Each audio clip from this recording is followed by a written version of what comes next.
Buenos días. Bueno, le damos una cálida bienvenida a los doctores Jaime Pinto Santiago, al doctor Jean-Bernard Oby, que está desde temprano también, y al doctor Manuel Rebollo Puig, que también lo veo por aquí. Voy a presentar en primer lugar al doctor Jaime Pinto Santiago. El doctor Jaime Pinto Santiago es doctor en Derecho con la mención cum laude, abogado y consultor experto en contratación pública, profesor de Derecho Administrativo de la Universidad a Distancia de Madrid y director del título de especialista en contratos públicos. Funcionario de carrera con excedencia de los 4 cuerpos de la función pública. Ha impartido como ponente invitado más de 100 conferencias y ponencias en eventos nacionales e internacionales, dentro y fuera de España. Ha sido ponente en el Congreso de los Diputados tras la aprobación de la actual Ley de Contratos del Sector Público. Ha sido director o miembro del Comité Científico en decenas de congresos nacionales e internacionales. Es miembro de publicaciones científicas y de organizaciones nacionales e internacionales sobre contratación pública y derecho administrativo. Es director y autor en más de una veintena de monográficos y de casi un centenar de publicaciones en editoriales y webs jurídicas de impacto dentro y fuera de España. Su tesis doctoral fue seleccionada en el 2016 para su publicación por el INAP. En 2019 ha sido galardonado con el premio al Blog de Oro Jurídico más original de España y con el primero Accessit en el concurso al mejor artículo jurídico del Ilustre Colegio de Abogados. El doctor Jaime Pinto Santiago va a disertar sobre el Tribunal de Justicia de la Unión Europea y los principios generales del desarrollo humano, sostenibilidad ambiental. Antes de darle la palabra a Jaime, quiero pedir a los expositores de este panel la mayor puntualidad, los 20 minutos, porque venimos bastante atrasados. Con lo cual, por ahí hasta cometo un poco la imprudencia de avisarles el tiempo con algún signo. Bueno, Jaime, bienvenido. Lo escuchamos, Jaime. Un placer, afectuoso saludo y abrazo desde España. Un gusto realmente poder tener la oportunidad de rendir homenaje a los profesores Rodolfo Barra, Juan Carlos Casañe y Libardo Rodríguez Rodríguez. Con los dos primeros he tenido la oportunidad de trabajar, colaborar y aprender de sus enseñanzas, especialmente del profesor Barra, con el que he podido tener el privilegio de disponer o compartir más tiempo. A todos ellos les deseo muchos años de mucha salud para que todos los demás podamos seguir aprendiendo de los mismos. Quiero dar también las gracias a los doctores Marco Serrano, a María José Rodríguez, que nos acompaña y ha hecho tan amable presentación, pues por la amable invitación para poder estar hoy aquí, compartir este gran evento, este gran Congreso Internacional de Derecho Administrativo que quiero destacar, cuyo eje de discusión son las actividades administrativas de dimensión social, ya que, en mi opinión, y bueno, esto ya se ha venido diciendo y lo he escuchado a lo largo de la mañana, sin dimensión social no hay en puridad derecho administrativo. Bien, por lo tanto es un honor también compartir el panel con los profesores Jean-Bernard Oby y, por supuesto, como no, con el profesor Rebollo Puig, al que además citaré, como no podía ser de otra manera, también en mi exposición. Pues bien, ¿qué mejor manera entonces que de rendir homenaje a los ilustres maestros a los que se dedica este Congreso Internacional que apostar por los principios generales de desarrollo humano y sostenibilidad ambiental? Bien, aquí quiero hacer una exégesis temporal de los mismos. Quiero referirme a que allá por el año 2015, en las primeras conclusiones que obtuve la oportunidad de exponer en un congreso también internacional de contratación pública sobre los 2 primeros años de investigación de mi tesis doctoral,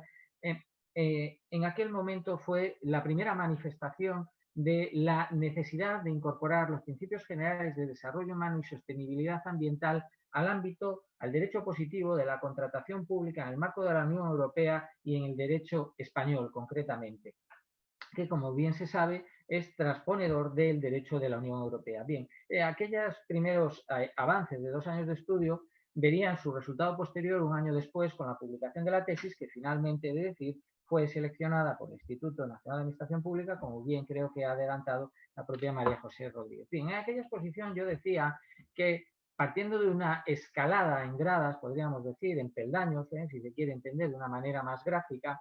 en una primera grada es donde encontraríamos el ámbito de la globalización y el derecho administrativo global. Evidentemente no tengo que referirme a la existencia de este derecho administrativo global cuando además estamos en el marco de un derecho internacional de derecho administrativo. Bien, dentro de este marco del derecho administrativo global y de la globalización en sí mismo, de la economía, de las sociedades, etcétera, de los recursos, bien, encontramos evidentemente un derecho global de la contratación pública sobre el que yo ya me pronunciaba, derivado de los estudios previos que habían sido realizados por profesores como Jaime Rodríguez Arana Muñoz o mi propio director de tesis, en este caso José Antonio Moreno Molina. Bien, es cierto que esa existencia del derecho global de la contratación pública era una realidad que se manifestaba y se manifiesta hoy en día en normas como el Acuerdo Mundial sobre Contratación Pública de la Organización Mundial del Comercio, la Ley Modelo sobre Contratación Pública de Bienes, Obras y Servicios aprobada por la Comisión de las Naciones Unidas para el Derecho Mercantil Internacional, el Tratado de Libre Comercio de la Comunidad Andina, el Área de Libre Comercio de las Américas, Mercado Común del Sur, Mercosur, podríamos citar el Mercado Común Centroamericano, etcétera. Es decir, al margen además de todos los acuerdos de libre comercio que la propia Unión Europea tiene suscrito con estados, en muchos casos de manera bilateral o incluso multilateral. Bien, pues de todos estos elementos podríamos decir que también deberíamos incardinar en ese momento lo que son pues esa dignidad humana de la que venimos hablando, esa concienciación social del derecho administrativo, porque debemos entender también este derecho global de la contratación pública en un aporte propio en el sentido de que la cooperación y el libre comercio entre naciones y regiones en materia de contratación pública debe de ser beneficiosa para todas las partes y no configurarse a través de meros instrumentos de adhesión al más poderoso. Esto es muy importante, es decir, que no se protejan los productos y proveedores nacionales en detrimento de productos o proveedores extranjeros en estos acuerdos de carácter multilateral o bilateral, acuerdos de libre comercio en materia de contratación pública, sino que tienen que ser instrumentos, normas y acuerdos en definitiva internacionales que deben atender las desigualdades existentes entre los miembros de cada región desde la óptica social y medioambiental de cada caso concreto, y en aras también de ese principio de igualdad de oportunidades al que posteriormente también me referiré, consiguiendo así, de este modo, la expansión de la contratación pública global mediante el establecimiento de derechos y obligaciones multilaterales y bilaterales, importantísimo esto, equilibradas para todas las partes y, por tanto, no abusivas para alguna de ellas. Bien, pues en este marco de la concepción del derecho de la global de la contratación pública es donde también encontramos a los principios generales de igualdad, antes ya me refería a él, objetividad, no discriminación, transparencia, publicidad, concurrencia competitiva, es decir, los principios generales comúnmente conocidos y aceptados por todos, de acuerdo, como esos principios guía, ese elemento unificador en el marco del derecho global de la contratación pública, ese principio unificador en el marco de los distintos derechos nacionales de la contratación pública. Y es que tenemos que pararnos precisamente en estos principios generales por la importancia que hoy revisten estos principios, de acuerdo, que derivan, entre otras razones, en materia de contratación pública, evidentemente en general en el ámbito del derecho administrativo, de la inseguridad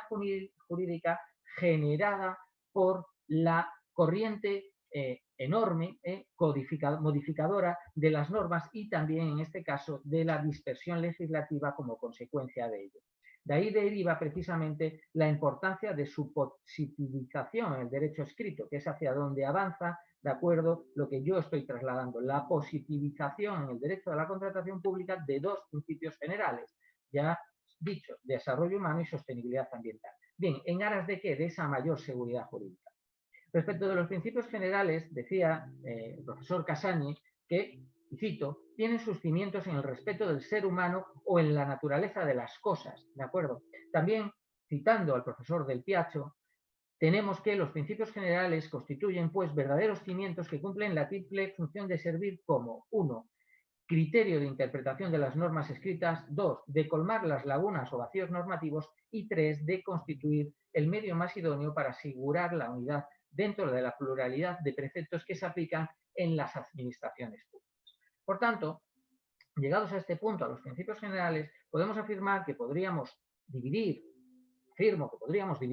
estos principios generales en función de su grado de aceptación, separándolos de 3 modos. 1. Por un lado, aquellos que tienen una mayor antigüedad y aceptación, los cuales ya he enunciado anteriormente y que están en el marco de todos los derechos prácticamente de la contratación pública que tengan esa base de Estado de Derecho, evidentemente. Por otro lado, a aquellos, de acuerdo, de nacimiento más reciente, pero con un alto y eficiente o fácil nivel de aceptación por el conjunto de los administrativistas, los poderes adjudicadores, la sociedad, los proveedores, etc.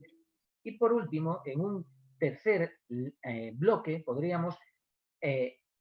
incluir aquellos que inician su andadura y que requieren de una mayor difusión, de una mayor divulgación, ¿de acuerdo? Y en estos es donde encontramos, o a estos últimos son los que podemos definir como principios generales que son a la fecha propuestas y aspiraciones, o eran a la fecha propuestas y aspiraciones en aquel momento al que me refería haciendo esa exégesis temporal, de acuerdo, del año 2000. Porque es importante saber lo siguiente respecto de estos últimos, que son propuestas y aspiraciones, y aquí es donde cito al contertulio, al profesor Rebollo Puig. Y es que los principios generales de derecho no se inventan, sino que se descubren. ¿De acuerdo? Es cierto, son principios, los principios generales están íncitos en nuestro ordenamiento jurídico, es decir, son los que lo inspiran, lo informan, ¿de acuerdo? Son como secretos que realmente esconde el ordenamiento y que somos nosotros los que, con el paso del tiempo y nuestro progreso, debemos descolar. Es decir, son como claves que hay que descifrar. Bien, en la contratación pública, dentro de aquel primer grupo que decía, los comúnmente aceptados, además de los ya citados de igualdad, concurrencia competitiva, publicidad, transparencia, es decir, los comúnmente aplicados que están en el pórtico prácticamente de todas las normativas, ¿no?, europeas en materia de contratación pública, en el pórtico del derecho de la contratación pública de la Unión Europea, podemos citar otros principios como los de eficiencia, economía, confidencialidad, motivación, responsabilidad administrativa, confianza legítima, buena fe, interdicción de la arbitrariedad, jerarquía, autoridad, continuidad, especialidad, presunción de legalidad, interés general o incluso el de moralidad. Y aquí es donde hago un inciso refiriendo a la positivización en la Ley de Contratos del Sector Público del año 2017 en España del principio de integridad en el apartado 1.1 de la ley, que es donde se contemplan los principios generales de la contratación pública de manera clásica en nuestra normativa, al igual que de manera clásica en el considerando primero de las directivas de la Unión Europea en el marco del derecho de la Unión Europea. Pues bien, este principio de integridad que ha dado como consecuencia hasta el nacimiento de un posterior compliance en materia de contratación pública y una suerte de preceptos y cuestiones incardinadas dentro de la propia norma referidas a la integridad expresamente y que además inspiran su carácter finalista, ¿de acuerdo? No ha sido otra cosa que la positivización en el derecho de la contratación pública en esta ley, ¿de acuerdo?, de este principio de moralidad, o si queremos de ética pública, es decir, es un principio ya existente hace mucho tiempo que ahora se ha positivizado, bueno, ahora en el año 2017 con el nombre de integridad. Bien, este es un ejemplo claro de lo que estamos aquí defendiendo, ¿de acuerdo?, aquellos principios generales que he llamado de aspiraciones, que ya hoy en día han dejado de serlo, como citaré posteriormente. Bien, pero no se trata aquí de hacer un listado exhaustivo de principios, porque tendríamos que hablar de principios de organización, de funcionamiento, etcétera. Se trata simplemente de ponerlos sobre la mesa, de ponerlos sobre el tapete, de ponerlos en negro sobre blanco, en el derecho positivo. Bien, por tanto, decía que en el primer grupo teníamos esos principios generales que acabo de enunciar de manera corrida o enumerar, ¿de acuerdo? Pero también, por ejemplo, en el segundo grupo, es decir, aquellos que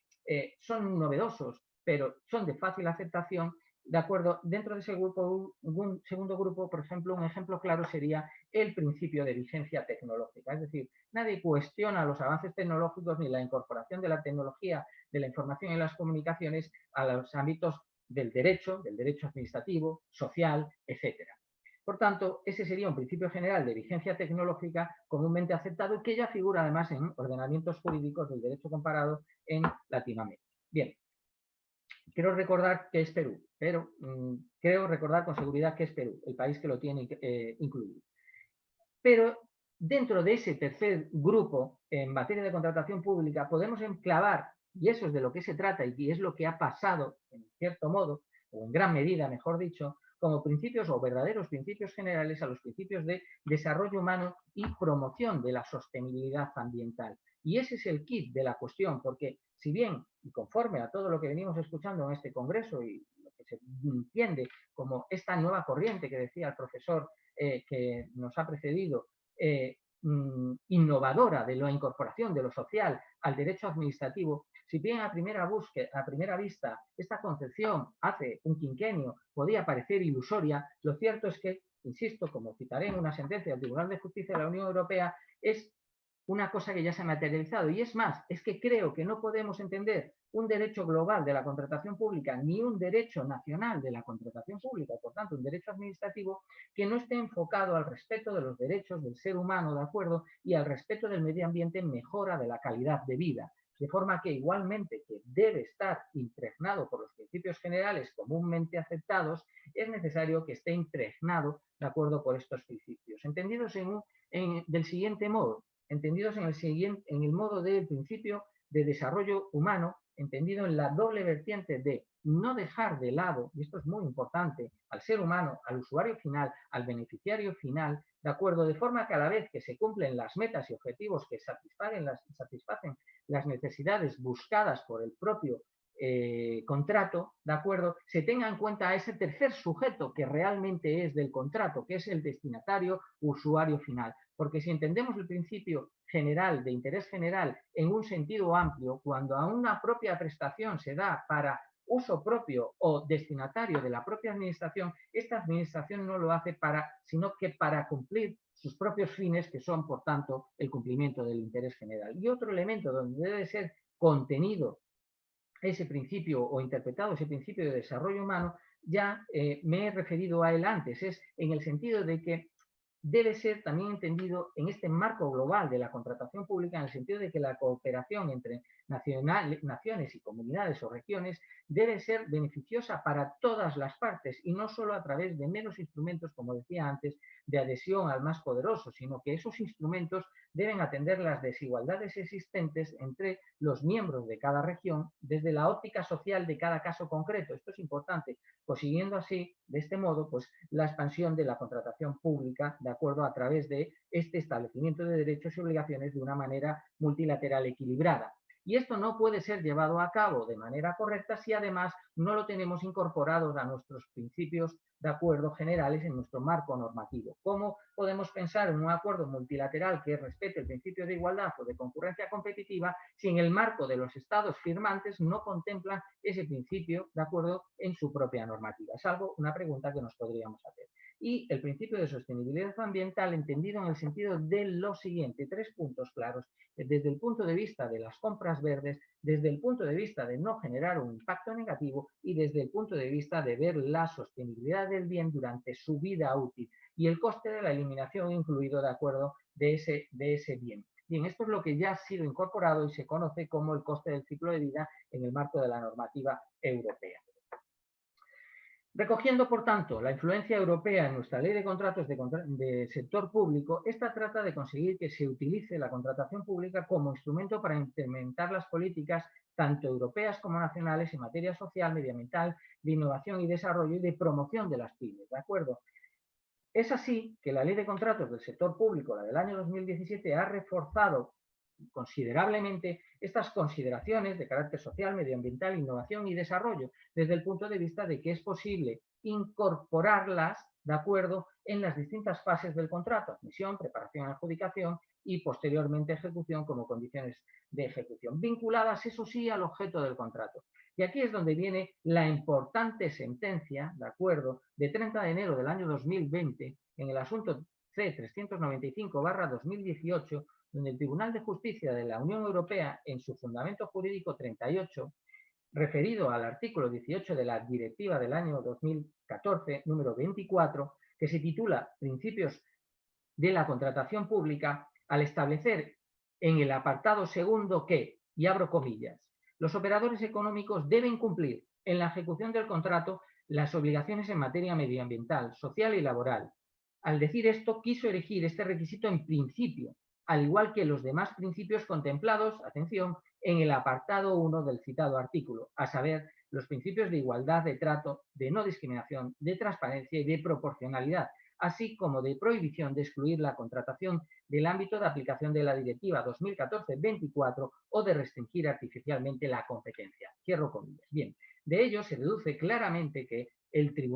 para el Tribunal de Justicia de la Unión Europea, los requisitos sociales y ambientales constituyen, en la configuración general de la Directiva sobre Contratación Pública, un valor cardinal que lo eleva al principio, como ha dicho, en este caso se ha referido, y es la primera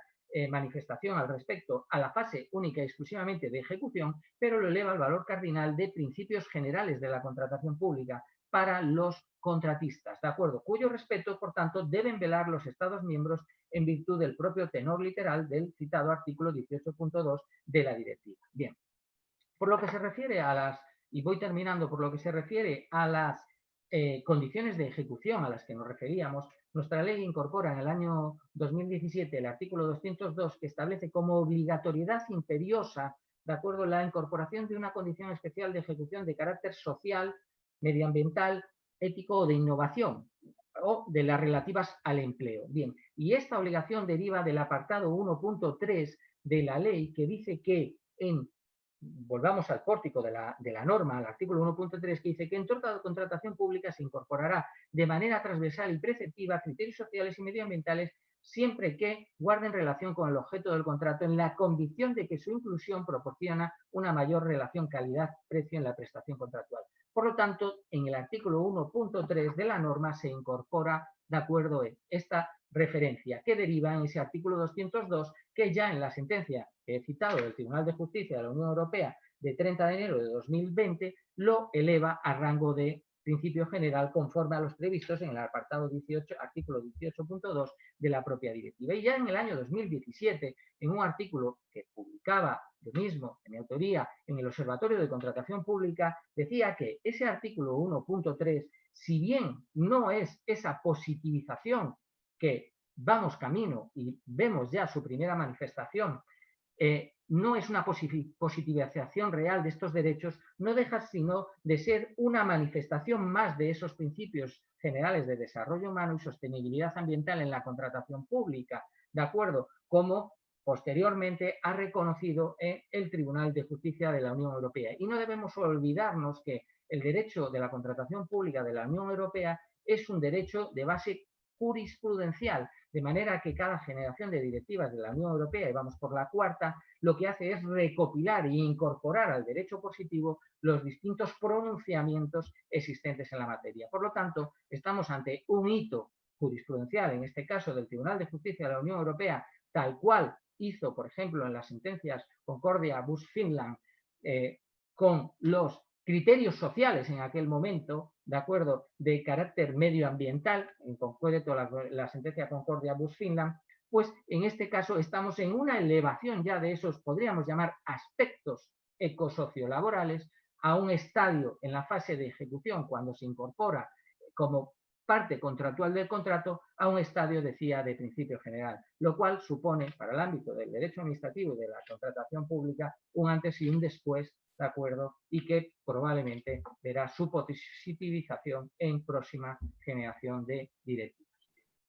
Por mi parte, un placer dar de nuevo las gracias y excusar el minuto que he pasado de mi tiempo. Muchas gracias. Bueno, muchísimas gracias, profesor Jaime Pinto Santiago. Vamos a